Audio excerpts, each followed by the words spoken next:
In terms of the little floor plan, you use similar ideas. So first of all, you're going to need a border, so get that in, and you can cross your corners. When you put the planking in, if you have a hardwood floor, remember you don't have to make those lines very dark. You can use probably your 0.01 for the planking. It could look as light as this. What is important is your cabinetry and making sure all those shapes are evident, that they say kitchen. That's important.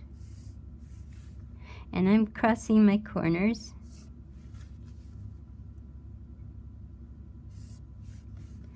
And I'm going to go in with the sign pen and do this.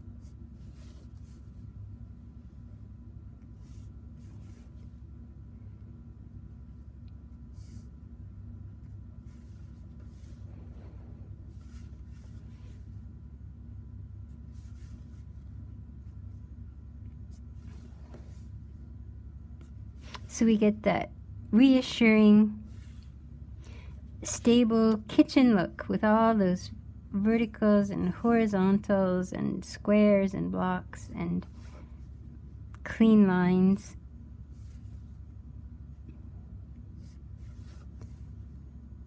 Now those are inside lines. You got to be careful about doing your inside lines. And that will be an easy circle to manage. You just need your circle template for that one. And remember, you always have to choose something a little bit bigger to accommodate the size of your pen nib.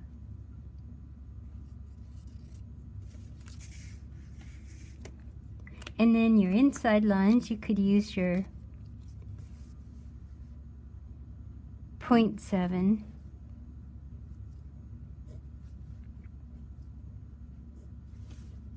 As long as you see a difference between the two weights. If you do it well, though, you won't even notice. That's the beauty of this, because it is the way we see. When you're looking at something, you see its big overall shape first. You don't see the details.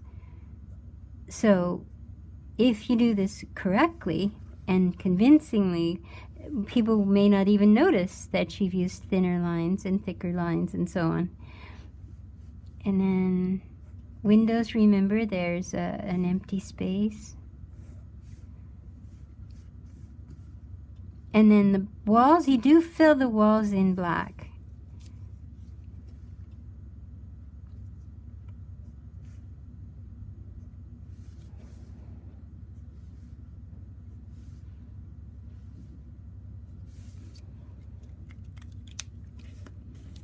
And the texture, you can fill that in, you know, with your light pen, as this is tiny now, so this you could use for textures and so on.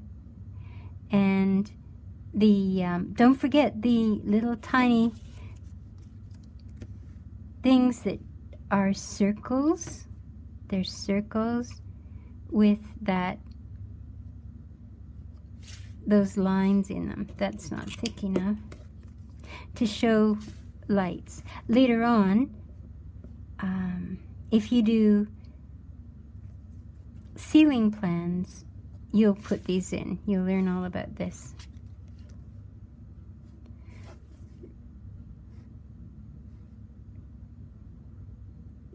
On the ceiling plan, you show where it's usually on an acetate or something clear that goes over your floor plan. These are so tiny. It might be okay just to draw them in.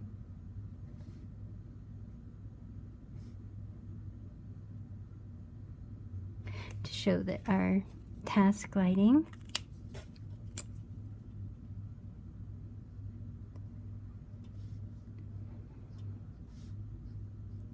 And put your texture textures in and you're planking in, and then it will read solidly as what it is. And this actually kind of helps putting your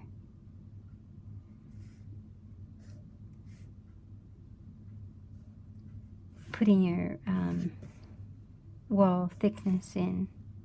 Oh, and this was window down here as well. This is our door. There. And then you just color this in.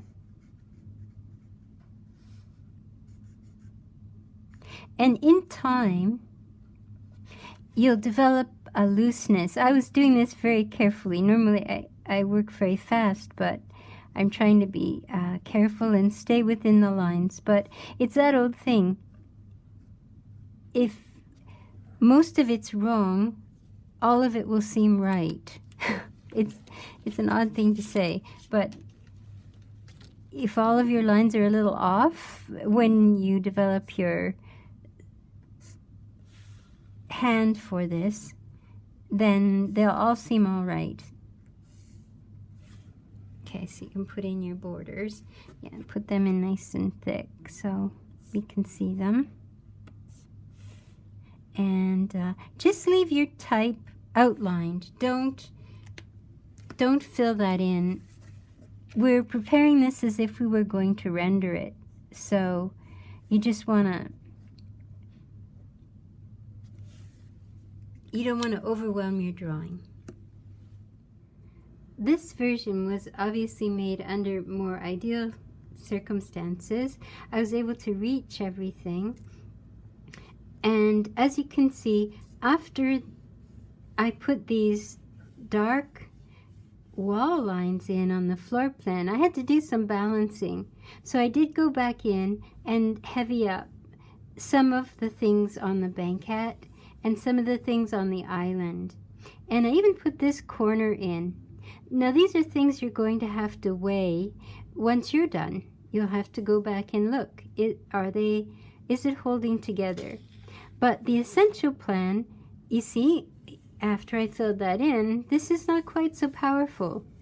But you have to wait until you have everything in, all your hatching, all of your lines in, and then you go back and see, is what is truly the focus standing out enough? Or do you need to emphasize it with a little bit thicker lines?